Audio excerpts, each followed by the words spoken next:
Olá pessoal, novamente aqui no Walls 2022, mais um podcast Conecta Plástica da Faga Medical. Vocês sabem, né? Faga Medical é uma família, lá dentro da Faga, lá no meio da galera, lá trabalhando, a gente trabalha como família. E família é uma coisa muito bacana, tá no nosso sangue. A gente tem um DNA de trabalhar como família. Eu sou um cara família à beça. E quando eu encontro famílias trabalhando junto, pessoas da mesma família trabalhando junto, interagindo de maneira bacana, construindo novos caminhos, isso me deixa emocionado. Então eu estou aqui hoje com dois, eu vou chamar de meninos, respeitosamente, são dois cirurgiões plásticos maravilhosos, dois talentos da cirurgia plástica brasileira. Mas são meninos, né? Porque perto do tiozão aqui, né? Eles são meninos. Rodrigo e Leonardo Guimarães, maravilhosos, da Clínica Duo. Isso aí. Clínica Duo. Qual a cidade? Campos dos Goytacazes. Campos dos Goytacazes, no Rio de Janeiro. Rodrigo e Leonardo são dois talentos da cirurgia plástica brasileira. São dois formadores de opinião. Eu confesso que fico surpreso cada vez mais quando estou nos congressos e eu visito todos os eventos.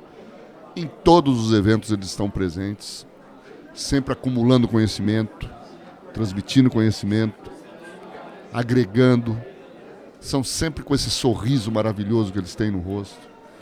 São pessoas do bem, que trabalham na cirurgia plástica, que se formaram, que trazem a cirurgia plástica no sangue e que traduzem a cirurgia plástica no momento atual da cirurgia plástica brasileira. Gente jovem como vocês, buscando conhecimento, disruptivos, aprendendo e ensinando, e vocês são o futuro e vão ser a mola propulsora para levar a cirurgia plástica brasileira novamente para onde ela deveria nunca ter saído. Parabéns, Rods, parabéns, Léo. Vocês estão sempre juntos com a gente aqui. Muito obrigado por receberem por nós termos ofertado para você esse convite e vocês traduzirem esse convite com a presença de vocês, por nós podermos receber vocês aqui. Léo é um menino que viaja o mundo inteiro. Hoje mesmo eu estava falando, no final do ano eu vou botar um lugar, não, aquilo ali nos Estados Unidos é o seguinte, você pega, vai para cá, você pega tal cidade, você para em tal lugar. Aí a gente é mais comedido, né? Então a gente vai seguindo as orientações dele. Conta para nós aqui como é que é acordar de manhã e saber que você vai encontrar o irmão ou não vai encontrar, ou vai trabalhar junto. Como é que é o dia de vocês? Começa por você, que você é mais soltão, assim. Vamos lá, conta para nós. Vamos começar primeiro agradecendo a oportunidade de estar aqui. Baxi todo congresso a gente está junto e sai, essa coisa, essa pessoa que, agrega, está sempre trazendo. E a sensação que a gente tem, a gente comenta muito isso, é essa coisa família. E ele chega, essa história aí que é tiozão, essa coisa toda, mas ele chega realmente, cuida, chega junto, leva, faz, ajuda, tenta mostrar o caminho das pedras no que ele pode nos ajudar. E é fantástico realmente ter essa pessoa que a gente pode estar sempre contando. Obrigado. Então, assim, a gente como cirurgião plástico e irmãos, nem sempre tudo foram flores. Eu acho que num primeiro momento a gente tem formação um pouco diferente, apesar de fazer escolas no Rio. Num primeiro momento a gente tinha alguns atritos, algumas coisas, e com o passar do tempo, essa estrada ela foi virando uma mão única. E assim, as condutas foram melhorando, as condutas foram ficando mais semelhantes. Se fechar o olho, ele termina a cirurgia, se ele fechar, eu termino a dele. Então, hoje a gente tem um prazer de estar junto, de saber que a gente vai fazer a cirurgia, saber que a gente vai estar executando junto e um podendo contar com o outro como cirurgião principal, muito grande. Os dois se tornaram um, na verdade. Exato. Exato. A gente costuma falar, né? Lá em Campos, na verdade, muitos, inclusive pacientes, acham que nós somos irmãos gêmeos, na verdade, né? Você que vê os dois juntos assim, a gente acaba vendo muita diferença, mas os pacientes acham que a gente é irmão gêmeo, inclusive. E é isso que o Léo estava falando, né? No começo a gente tinha, né, alguns detalhes de diferença. É natural também, você já conhece a personalidade. Vocês fizeram a mesma residência? Não, nós fizemos geral no mesmo lugar, fizemos geral na UERJ. Imagina lá no centro cirúrgico, na geral, pegando fogo, os dois juntos. Mas ele é 2 anos de diferença, ele é 2 anos mais velho. Apesar de não parecer. Começou. Mais judiado. Né? Apesar de não parecer. E aí, na verdade, ele fez plástica depois na UERJ e eu fiz plástica nos servidores, na verdade. Isso. Então tinha umas pequenas diferenças e no começo a gente tinha um pouquinho de atrito, porque além disso ele é irmão, tem uma personalidade mais forte e é irmão mais velho. Então no começo ele achava que como era irmão mais velho, pode assim, tudo, tinha né? que ganhar na mão grande, vamos dizer assim, né? Não, é verdade, foi isso mesmo. E aí até eu consegui, né, vamos dizer assim, ir me colocando e tal, e mostrando, né, as particularidades de cada um e tal, a gente foi aos poucos convergindo, na verdade, ajustando uma coisa ou outra, de modo que eu acho que até 3 meses atrás tinha somente uma coisa que a gente fazia diferente, que era a cicatriz umbilical no abdominoplastia. Enfim, ele fazia um tipo de cicatriz, eu fazia outra, e agora de 5 meses pra cá, tem que dar o braço a torcer, a gente convergir do lado dele. Quem cedeu? Eu cedi. Quem obedeceu o irmão mais velho, rapaz. Conversa é essa. E aí agora, basicamente, a gente faz tudo igual. Diga uma coisa pra mim, vocês fizeram residência em tempos distintos. Com 2 anos de Ele foi diferença. teu R1? Não, na verdade ele seria se ele tivesse feito no mesmo lugar. Tá. Mas ele, eu seria R3. Em tese ele estava sendo seu R1 em outro serviço. Exatamente. E aí quando entrou na residência de plástica, ele entrou quando você já estava no R2, é isso? Ele entrou quando eu estava no R3 de plástica. No R3 de plástica ele entrou no R1. Aí você Exato. esperou 2 anos até ele se agregar a você, até ele se somar a você. Exato. Ou na época que ele estava já fazendo a residência, já te ajudava e tal? Menos porque eu acho que a residência de plástica você não consegue ter essa liberdade. A gente acabou ainda convergindo. Eu trabalhei no Rio ainda na UERJ até 2018. Então eu fiquei sendo staff de serviço até 2018, tinha concurso. E em 2012, mais ou menos, a gente teve a ideia de abrir a clínica em Campos. Nesse período, enquanto ele estava ainda... Vamos dizer, ele já tinha se formado e eu estava na residência... Eu acho que você chegou a trabalhar um pouco, auxiliando staff, tal, lá no Rio. Isso. E assim que eu terminei, que eu acho que foi em 2011, Sim. a gente decidiu, vamos voltar para Campos montar uma vamos montar uma clínica. Então a gente montou lá em 2012. Esse ano, inclusive, está fazendo 10 anos, né? 10 anos. Mano, que bacana. Montamos em 2012. Era uma dúvida também nossa, era um medo essa questão de sociedade, 2 irmãos, 2 cirurgiões plásticos na mesma cidade. Tem cirurgião plástico na família? Não. Cirurgião tem? Médico? Não, médico sim, né? Nossos pais são médicos. Nossa mãe é dermato. Isso. Então já tinha essa coisa da estética na família, de clínica, e nosso pai é reumato. Reumato. O E pai aí, clínico e a mãe dermato. Dermato, isso. E aí a gente tinha esse receio realmente de 2 cirurgiões juntos, né, na mesma cidade, como é que vai ser isso? E aí a gente falou, cara, só tem uma forma disso dar certo. Tentando. E a gente, assim, vamos dizer, trabalhar como uma unidade só. Então foi assim que a gente fez, né? A gente tem uma parceria exatamente, vamos dizer assim, 50%, tudo igual. Então a gente trabalha como se são 2, mas é um cirurgião, entendeu? Eu costumo falar, eu estou na minha cirurgia, eu sou o cirurgião principal. Ele é auxiliar, mas não é só auxiliar. Trabalha de forma que é para o cliente da DUO, na verdade. Para o paciente é da clínica DUO. Então a gente tem a mesma responsabilidade, né? Seja a cirurgia que eu estou conduzindo ou ele. Então isso eu acho que é uma coisa que deu muito certo pra gente, agrega. Eu ia fazer uma pergunta para vocês, vou fazer uma pergunta para vocês dois, Léo e Rod. Eu quero saber o seguinte. Vocês são jovens, vocês têm aí 12 anos de clínica, né? 10 anos de clínica. Mas quando vocês estavam com 6 para 8 anos de clínica, aconteceu aí a pandemia, né? Então, 8 anos de clínica com pandemia. Logicamente, a gente não tinha essa relação tão próxima. Eu estou fazendo essa pergunta para todos porque é um momento de saída desse momento que a gente passou, de 2 anos praticamente enclausurado. E isso, tão jovens como vocês são, né? E eu quero deixar muito claro aqui para todos que estão vendo e ouvindo, quando eu digo jovem, eu estou falando dos meus 59 anos de idade. Quer dizer, eu olho para trás, eu falo só de idade, tá? Eu olho para trás e vejo mais passado que futuro. Né? Eles olham para trás e veem ainda que tem muito futuro pela frente. Então, eu só quero dizer na idade, porque juventude não significa dizer inexperiência, né? Sim. Só para mais um parênteses dentro desses parênteses, eu com 13 anos de idade, eu já tinha experiência de trabalhar há 5 anos, porque eu comecei, na verdade, com 6 para 7 anos de idade. Então, a gente ser jovem na idade não significa ter inexperiência, né? Vocês são jovens, mas são extremamente experientes nas cirurgias. Eu digo assim, quando aconteceu a pandemia, vocês devem ter imaginado, eu penso, puxa vida, agora que chegou a minha hora, o meu momento, agora que eu estou aqui, ó, já sei onde eu posso entrar, o que eu posso fazer, como tem que fazer, agora eu estou afiado. Acontece esse negócio. O que passou pela cabeça, Léo, primeiro? Como é que foi? O que acontece? O nosso primeiro momento assim, de falar assim, não, tá dando certo, tá funcionando, eu acho que acredito foi para 2014, 2015. E como todo cirurgião, e eu acho que isso é uma coisa meio quase que dogmática do cirurgião, ele quer operar. Perfeito. Ele quer operar, ele é número no primeiro momento. E eu acho que assim, a partir do momento que você vai evoluindo como cirurgião, tecnicamente falando, comercialmente falando, as coisas vão mudando. Mas a gente em 2015 deu um boom de operar quase de domingo a domingo. Então tinha essa sede de operar e era bonito porque os números estavam mostrando ali que a gente estava operando sempre, tinha os nossos clientes, nossos pacientes. E aí chega a pandemia, a gente com uma situação muito confortável de estar operando todo dia, de estar fazendo, de estar acontecendo, um mapa cirúrgico grande para frente, e aí, pandemia. Pandemia chega para a gente tentando se reposicionar, assim, a gente tem uma clínica, tem uma opção de gente que depende da gente, depende do nosso trabalho, a gente tem que saber até quando a gente consegue segurar. Seguramos todos os nossos colaboradores, seguramos tudo, tentamos absorver da melhor forma esse momento difícil. E aí eu voltei até a dar plantão, cara. Não aguentei ficar sozinho, parado em casa.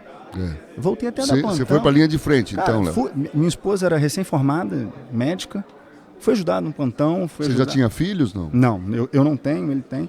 E aí fui dar plantão, não consegui ficar em casa. Cara. A gente, eu acho que está habituado nessa rotina, nessa loucura. A vontade de fazer, cara, né, de produzir, né? Ficar em casa foi péssimo.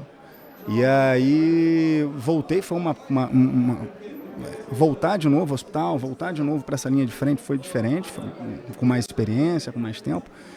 E aí, assim, foi o tempo, ao passar da pandemia, que a gente começou a observar que as coisas tinham mudado. Que as pessoas tinham aproveitado a pandemia, que os colegas tinham aproveitado a pandemia para poder começar a ter um desenvolvimento pessoal, um desenvolvimento comercial, técnicas novas. E aí eu acho que nós estamos vivendo hoje, para a gente que tem uma geração de cirurgia, uma cirurgia plástica 2.0. Perfeito. Uma disruptura, uma coisa realmente... Você está dentro da disruptura. A gente tinha uma coisa que era dogmática. E quando eu digo dogmática, é uma coisa que ninguém contestava. Se ia para o congresso, aquelas aulas que às vezes tinham 10 anos de mesma aula, essa coisa toda, e daqui a pouco você vê um cara da tua idade arrebentando, falando coisas assim, cara, não, eu discordo disso, estou fazendo dessa forma. E aí, peraí, mudou. Eu acho que foi, não sei se assim, foi essa questão do tempo, no nosso caso, né? Paramos alguns meses quase por completo e esse tempo a gente começou a parar e junto com esse movimento do pessoal mais jovem, fazendo cursos diferenciados, técnicas diferenciadas, a gente parou para dentro, olhou e falou, cara, Léo, a gente entrou numa zona de conforto há alguns anos que está correndo a princípio, tá tudo bem, nós estamos achando você baixou que tá a cabeça tudo e começa bem, a trabalhar, abaixou, tá operando, tá tudo bem. E aí veio a pandemia e aí vieram esse movimento e a gente começou a olhar pro lado e falou, cara, tá surgindo muita coisa nova aqui, cara, a gente precisa, né, precisa ver isso, vamos começar a andar, vamos começar a correr, tal, papá. E aí demos um ânimo, um fôlego, começamos a frequentar alguns cursos, vários insights de amigos e aí a gente, vamos dizer assim, de um ano e meio pra cá, a gente está como se estivesse recém-formado. Se redescobrindo. Redescobrindo tudo e está sendo muito legal. A gente está muito... Falar uma coisa assim, ó, é tesão em operar de novo. Isso. Porque assim, acordar e falar assim, porra, dá pra fazer uma cirurgia foda hoje. Desculpa falar o Não, aqui mas é assim, aberto, dá pra falar, dá pra acordar e falar, caramba, não vamos tocar um serviço, né? Vamos fazer uma cirurgia que seja mas muito é isso boa. que estava faltando, essa essência que estava faltando pro cirurgião plástico brasileiro. Porque eu tava assim, num momento também, na minha vida profissional, há 2 anos atrás, quase 3 anos atrás, 2 anos atrás, eu já estava parando de operar, né? Em função da empresa, em função de trabalhar muito na empresa, desenvolver a empresa, tal, que essa foi a minha ideia sempre na minha mente, eu sabia que quando eu chegasse ali com 56, 57 anos, eu já tinha que estar parando. Mas eu percebi que eu falei, eu vou parar, mas me falta algo. Me falta uma descoberta e uma disruptura. Sim. Né? E eu sabia o caminho dessa disruptura, sabia que ela aconteceria cedo ou tarde, porque eu já estava enxergando algumas coisas. Eu considerava e considero que eu, como a minha geração, e vocês também, na sequência, estávamos numa maratona, todos correndo, Sim. já cansados. Aí, de repente, tem um caminho, assim, um desvio, que eu chamo de pandemia, esse desvio, um desvio que te levou para um labirinto de obscuridade, que você não sabia para onde você poderia encontrar a saída daquilo e resposta. Aí, nesse labirinto, aparecem janelas, em que você dá uma espiada nessas janelas, encontra um novo mundo, encontra para aquela maratona que você estava correndo uma nova abordagem, que te oferece um novo calçado, te oferece uma nova roupa, Sim. te oferece uma maneira diferente de encarar aquela maratona, e quando você percebe, você fala assim, bom, eu estava correndo uma maratona, eu tenho fôlego para correr, porque você se preparou para isso, você é um cirurgião plástico. Claro. Eu tenho as mãos para fazer, eu tenho como executar, mas eu virei um corredor sem propósito. Exato. Né? E aí você acordava todo dia, operava todo dia, acordava todo dia, fazia número, operava todo dia. E aí esse universo que muita gente começou a mostrar e você se inseriu nele, te mostrou um novo caminho nesse labirinto. E de repente você está saindo desse labirinto agora, encontrando um horizonte totalmente diferente, totalmente novo. Né? Para vocês, jovens cirurgiões, que têm ainda um grande caminho pela frente, vocês têm uma responsabilidade muito maior. Sim. Porque essa disruptura está passando por vocês. Né? E ela agora tem que ser catapultada para as outras gerações, que daqui a alguns anos vocês estarão sentados aqui, conversando com cirurgiões jovens e imaginando o que eles não estarão fazendo. Né? Sim. Mas a minha pergunta agora para você, Rodrigo, é o seguinte. O que mudou depois que você entrou nesse labirinto, olhou, espiou essas janelas e você falou, bom, eu vou me dedicar mais a isto ou mais aquilo? Quer dizer, qual caminho você seguiu? Conta para nós aí. Eu acho que assim, dois pontos que a gente vem procurando se aperfeiçoar, que eu acho que mudou muito da minha formação para o que eu estudo hoje em dia, para o que a gente tenta evoluir. Uma questão de tecnologia, aí vamos falar de técnica.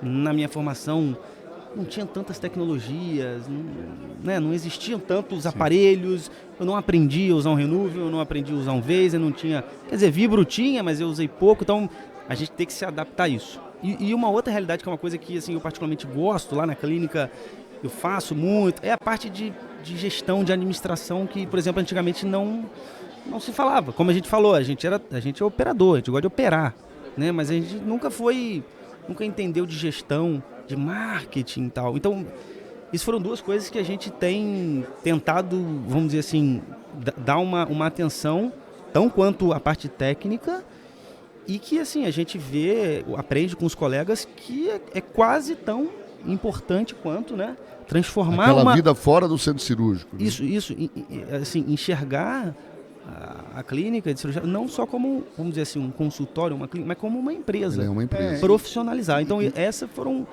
coisas que a gente tem, né, tentado se aprimorar. E na verdade, né, a gente sai de uma condição em que você tem pacientes e quando você está fazendo número, você pega, por mais que seja cirurgia plástica, você acha que é um paciente. Porra, você está em primeiro lugar.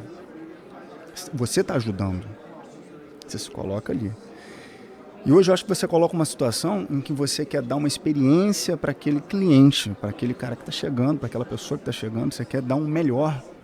Você quer que aquela pessoa tenha, do início ao fim, né, do primeiro momento que ela ligou para você até a hora que você dá Isso alta. envolve esse aprendizado de clínica, esse Tudo, aprendizado de administração, tudo. de gestão. Porque eu tenho a sensação que antigamente, assim, vamos dizer, há muito tempo atrás, tal, os grandes cirurgiões... Mas a fichinha do paciente, eles eram fulano bons. de tal, entra, tal... O cara era bom tecnicamente e pronto. O cara não precisa saber de marketing. Nada. Antigamente bastava ele ser muito bom tecnicamente, vinha boca a boca e tal.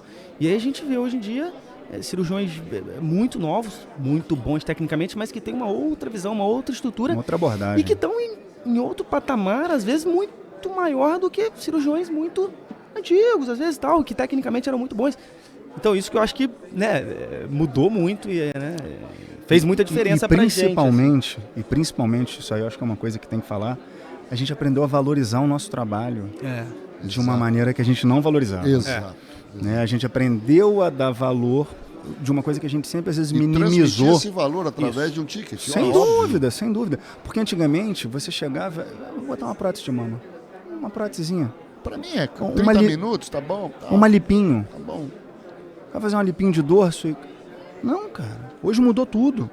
Você teve aula inteira ali que foi só de lipo de dorso.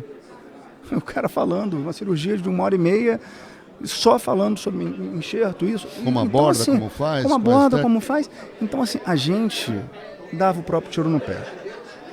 Não dá para exigir do paciente, não dá para exigir do cliente que ele tenha uma visão de valorizar, de fazer isso tudo, se você não se valoriza. Se você não olha para o que você faz e fala assim, não, isso aqui tem esse valor. Agora, vocês são de um estado que é um dos estados que eu diria que é um dos mais representativos da cirurgia plástica brasileira, né? Que é o Rio de Janeiro, né? Sim. Ali tem a escola do professor Pitangui, o Rio de Janeiro como cidade tem ali Dr. Ronaldo Pontes, que é um monstro da cirurgia brasileira, né? Tem os serviços Dr. Farid, tem esses serviços grandes.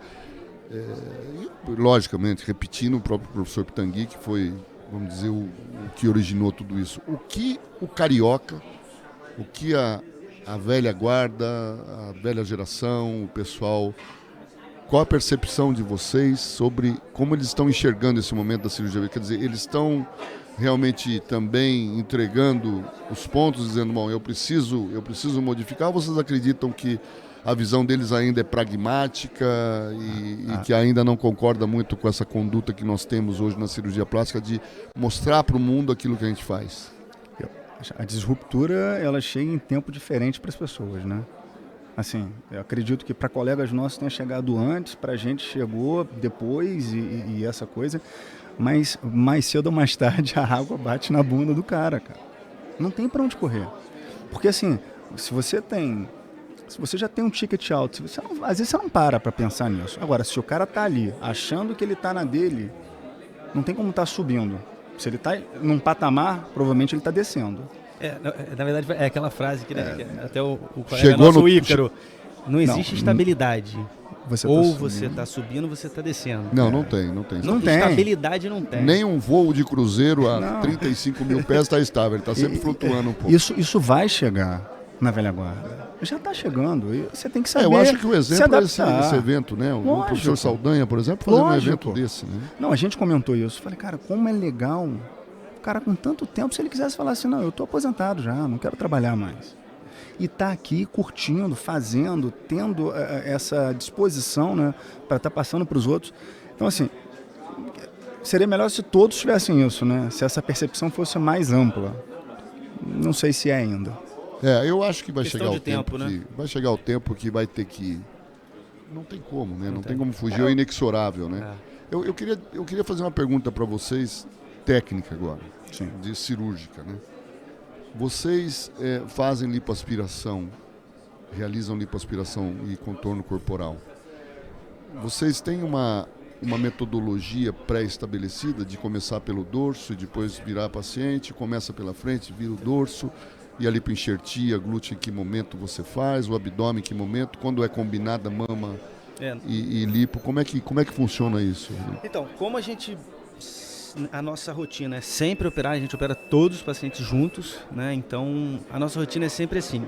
Tem o cirurgião principal, exemplo, sou eu, o paciente é minha. Esse é o paciente que te procurou, passou com você em consulta. Isso. Né? Muitas vezes a gente até troca ideia na consulta, chama o outro, um caso enfim, é um caso que é mini abdômen, vai discutir com o paciente, conversa junto e tal. Mas a nossa rotina normalmente a gente opera, por exemplo, um abdômen com lipo de dorso, né? E lipoescultura, com enxerto glúteo. A gente opera em decúbito ventral e dorsal, então começa no decúbito dorsal. Se eu tô, vamos dizer assim, se eu sou o médico do paciente ali, se eu sou o primeiro cirurgião, normalmente eu trato a parte de baixo, inferior. Eu faço a lipoaspiração na parte inferior, definição, região de sacro, musculatura. Léo lipoaspira normalmente a parte superior. E aí a gente lipoaspira praticamente junto isso. E ao final, fazemos a lipoenxertia glútea. E aí viramos o paciente E essa é a hora que o, entre aspas, auxiliar adora, porque aí dá uma saidinha, vai tomar café, porque aí eu vou ali para aspirar à frente. Não tem muito espaço para 2 na região anterior, exceto se tipo ele vai fazer uma lipo na axila ou alguma outra área assim, né? Vocês preferem limpar individualmente? Então. O abdômen frente, anterior, sim. O abdômen anterior eu limpo dorso não, sozinho, é a dorso hora a gente que limpa junto. aí é a hora que ele sai, vai tomar café, vai relaxar, e aí quando eu começo a incisar, começa a descolar, aí a gente entra junto. E aí termina de fazer junto.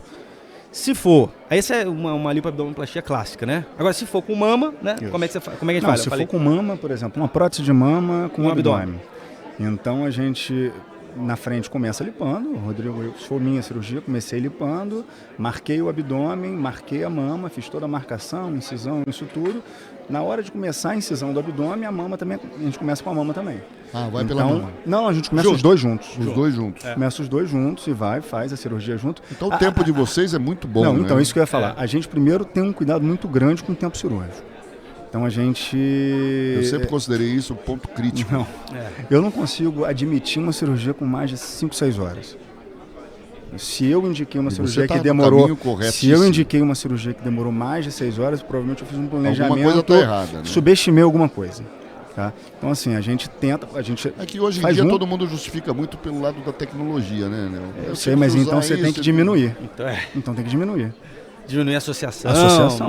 Não sei. Então a gente consegue um tempo cirúrgico bom, sem correr, sem deixar de fazer o que a gente acha que tem que fazer, pelo fato de sermos 2, eu acho que isso é fundamental, pelo fato de serem 2 cirurgiões, e aí aqui é muito legal, porque assim, quando você tem um auxiliar é um cara que está fechando ali.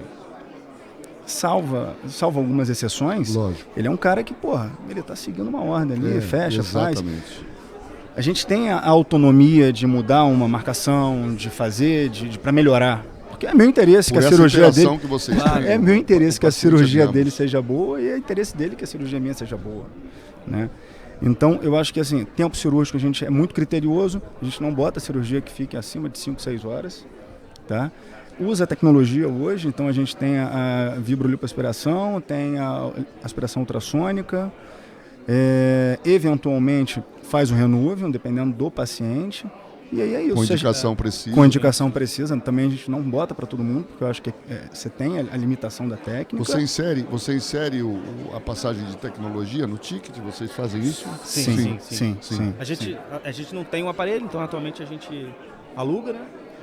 E aí deixa, vamos dizer assim, a critério, oferece para o paciente, né? E aí uma parcela a gente consegue incluir e tal, né? Claro, quando a gente coloca essas tecnologias, a gente acaba tendo que reduzir algumas coisas na cirurgia, quer dizer, de tamanho, né?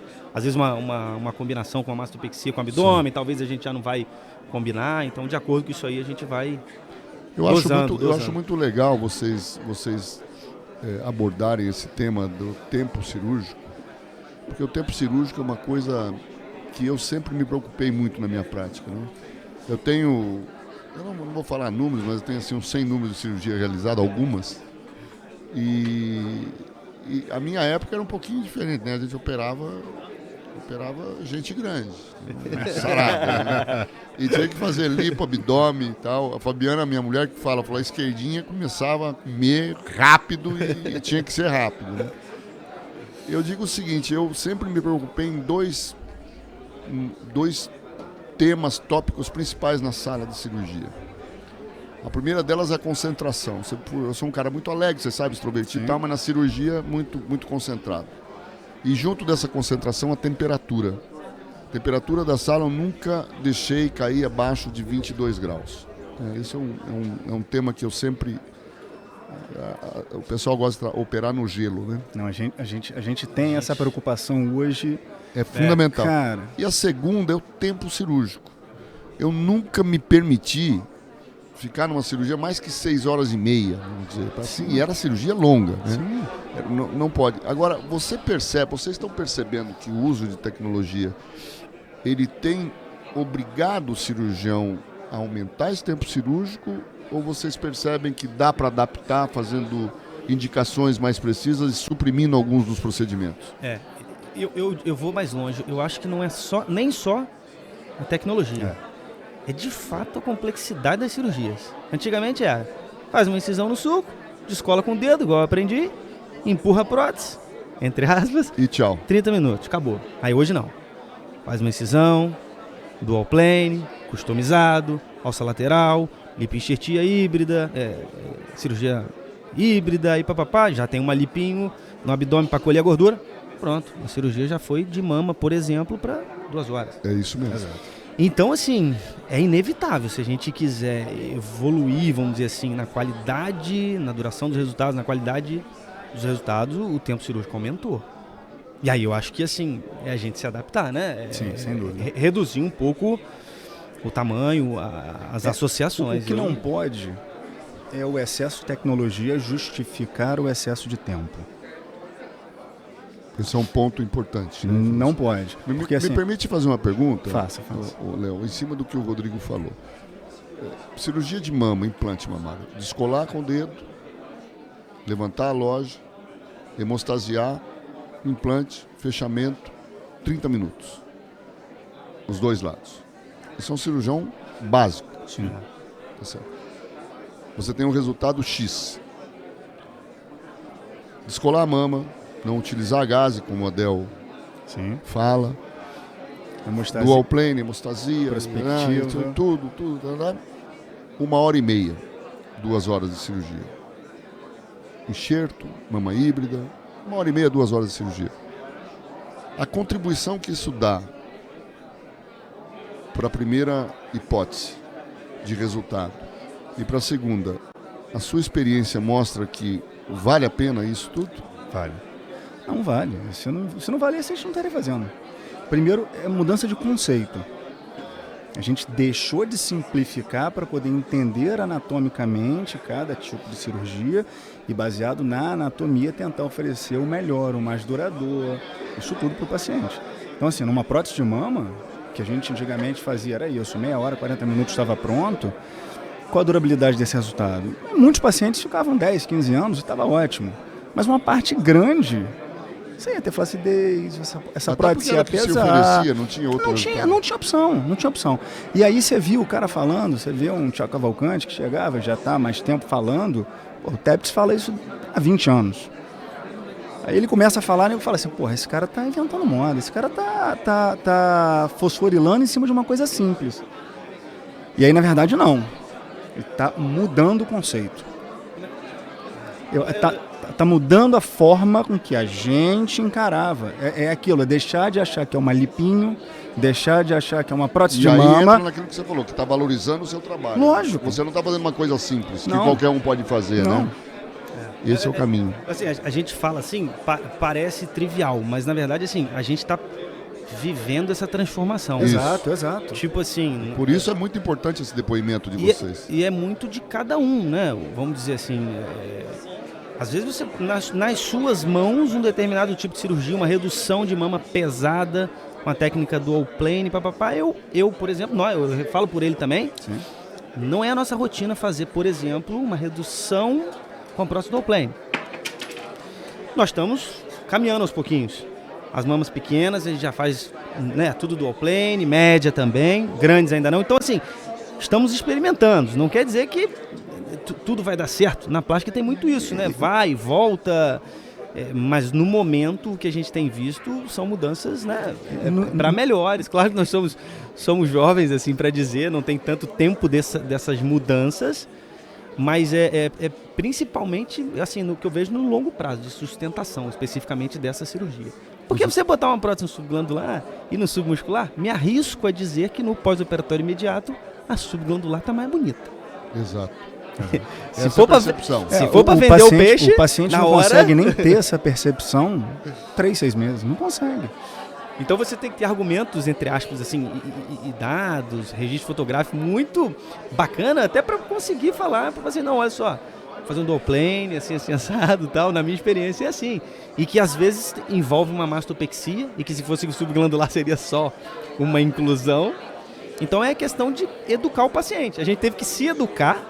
E agora a gente está educando o paciente. Primeira coisa é se convencer. A gente está vendo isso, inclusive, em rinoplastia, né? Exato. Em cirurgia de rinoplastia. Você vê que hoje o curso mais procurado de rinoplastia é oferecido por um não cirurgião plástico, né? Então, o que eu vejo de interessante nessa argumentação de vocês? Eu consigo enxergar algo muito diferente do que a percepção do dia a dia pode mostrar. consigo enxergar o seguinte. A cirurgia plástica, ela deixou de ser simplificada. Exato, foi isso. Porque uma vez simplificada, qualquer um pode fazer. Sim. Certo ou não? E aí, quando a gente cria as condições em que a ciência sustenta a argumentação dessa modificação, dessa quebra de paradigma da qual vocês falaram, de melhorar a cirurgia através de procedimentos anatomicamente sustentados, você cria barreiras para a entrada de outras especialidades dentro da cirurgia plástica. Tão longe de os nossos pares estarem desdenhando essa quebra de paradigma, esse movimento que está havendo, devia ser grato a isso, porque está trazendo, retornando a cirurgia plástica um lugar onde ela deveria estar, que é uma ciência de altíssima exatidão, né? E de altíssimo resultado anatômico, né? Vocês pensam isso também? Eu acho que isso é uma consequência. Eu acho que é isso, a simplificação dos procedimentos, eu acho que é pelo fato de sermos cirurgiões. Antigamente o cirurgião era medido pelo tamanho da mão, né? O mais rápido, essa coisa toda. E eu acho que essa cultura quase que medieval, né, do cara ser rápido, disso tudo, está sendo suplantada agora pelo cara técnico, pelo cirurgião que, dá o melhor resultado. As próteses são iguais? Não, é igual, mas aquele ali, ele faz uma prótese que, talvez fique 15 anos com resultado natural, com resultado bom.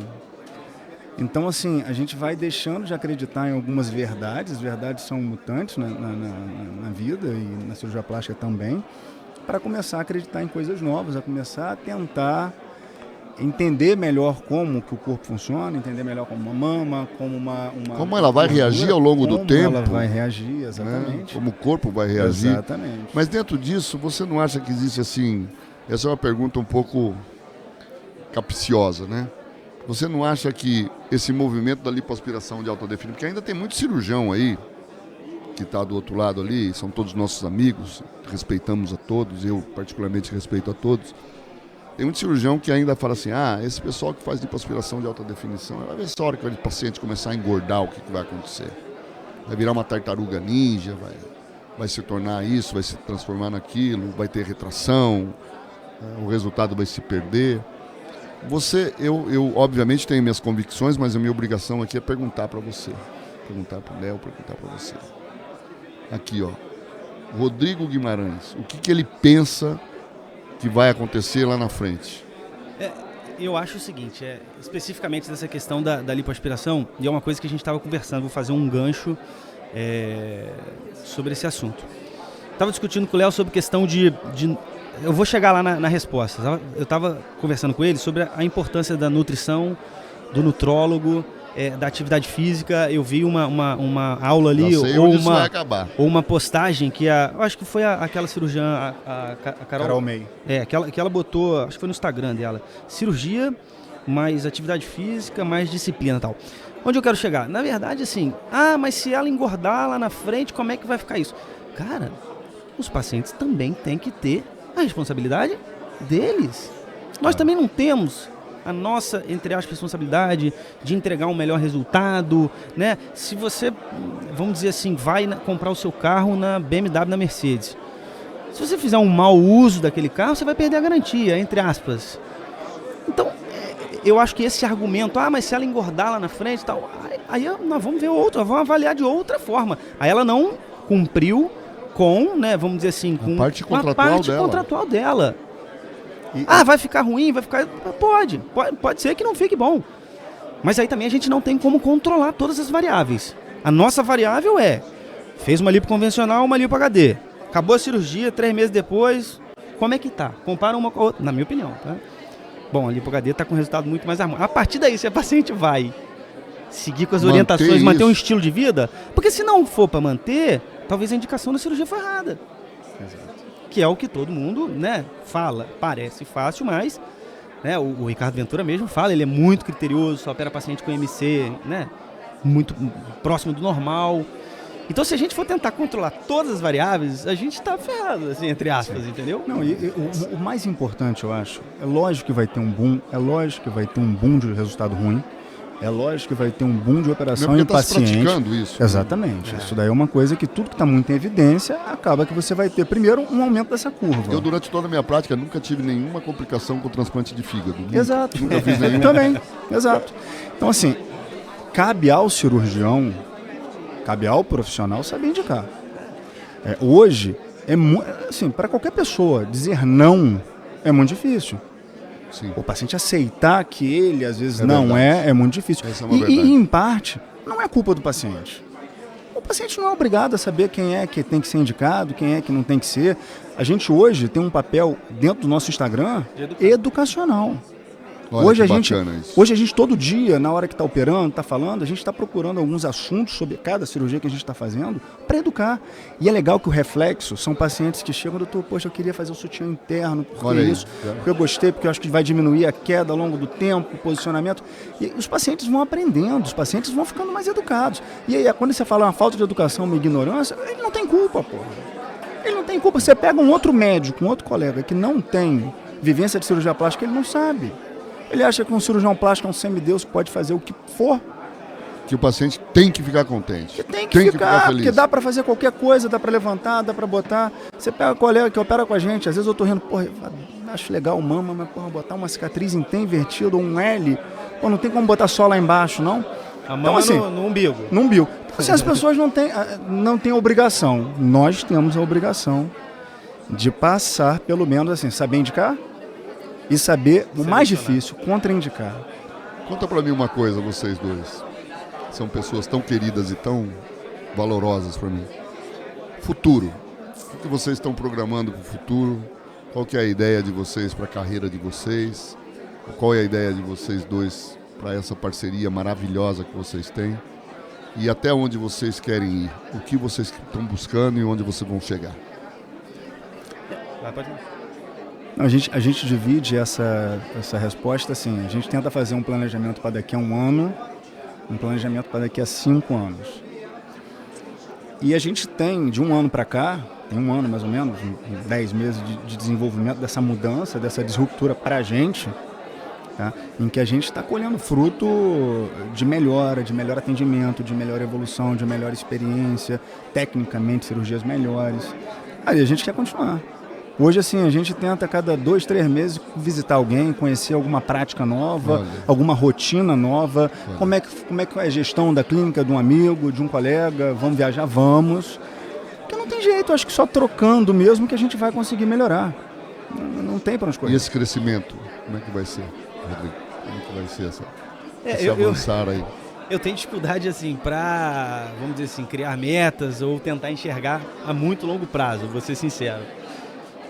A gente vai mais assim no curto prazo, o momento que a gente está é de total desenvolvimento, estudo, né? A gente de entrega. Operando muito, né? Operando todo dia, graças isso. a Deus. Hoje em dia a gente tem uma clínica num local, que é um prédio lá, já estamos há 10 anos nesse lugar, e eu falei com o Léo, cara, vamos nos desenvolver, e se, por exemplo, daqui a 1, 2 anos, esse local que a gente está, a gente já utilizar ele ao máximo, a gente vamos sentir que ele está pequeno, a gente teria um plano, por exemplo, de ir para uma outra estrutura, uma estrutura na rua, né, uma casa. Então, assim, esse é a nossa discussão. A gente entende o que a gente tem que fazer.